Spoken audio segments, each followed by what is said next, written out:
5h11 sur Europe 1. La revue de presse internationale avec les correspondants d'Europe 1. Nous partons d'abord au Royaume-Uni. Bonjour Sarah Menahi. Bonjour. Vous êtes à Londres pour Europe 1. Sarah, de quoi parlent les journaux britanniques ?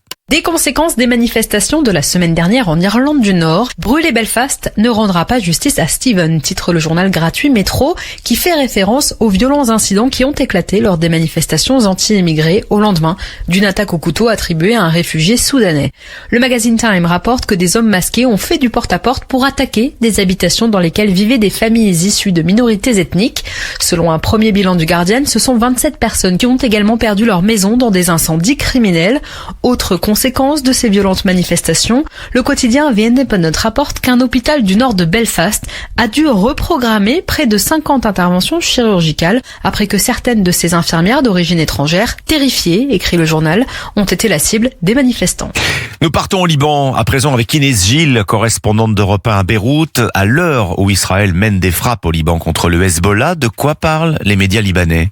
Eh bien, on parle de l'inauguration de l'aéroport René Mawad dans le nord du Liban qui ne plaît pas vraiment au Hezbollah. Cette inauguration est une aubaine pour la croissance économique du Nord, connue pour son immense pauvreté selon la chaîne LBCI Libanon. Les discussions autour de ce projet ont émergé durant la guerre de 2024 entre le Hezbollah et Israël, quand l'aéroport international Rafik Hariri, situé dans le quartier du Hezbollah au sud de Beyrouth, a été menacé par les bombardements israélien, explique The New Arab. L'inauguration du nouvel aéroport constitue un revers pour le Hezbollah qui a longtemps exercé une forme d'hégémonie sur l'aéroport de Beyrouth situé dans son fief, indique L'Orient le Jour. Les Talibanais marquent un point face à la milice chiite qui a cherché à bloquer le projet pour garder un contrôle sur les voies aériennes libanaises. Nous partons enfin au Japon. Bernard Delattre, vous êtes à Tokyo pour Europe 1. Un objet d'inquiétude ce matin, Bernard, dans la presse japonaise. Le Big One, le séisme d'anthologie qui un jour ou l'autre va dévaster la capitale.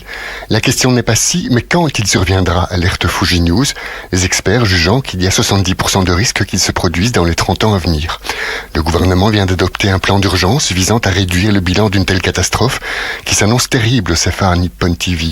18 000 morts et plus de 400 000 bâtiments démolis ou incendiés.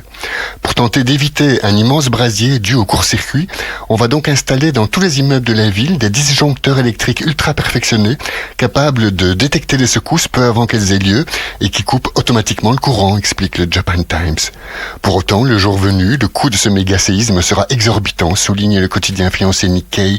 On évalue à 450 milliards d'euros le montant des dommages qu'il causera. Bernard Delattre, correspondant d'Europe 1 au Japon. C'était votre revue de presse internationale sur Europe 1 à 5h13. À suivre dans 5 minutes, les initiatives en France comme chaque jour, Alexandre. Oui, ce matin, une assurance auto, alors très flexible, une assurance que vous pouvez souscrire comme ça à la journée, pas un jour de plus, pour en fait se louer des véhicules entre particuliers et en toute sécurité. On va en parler dans 2 minutes maintenant. Europe 1. Bon réveil, vous êtes sur Europe 1, 5h15, votre histoire dingue. Ce matin, Marion, c'est donc une histoire de naissance, de plusieurs naissances spectaculaires. Les jumeaux du bout du monde.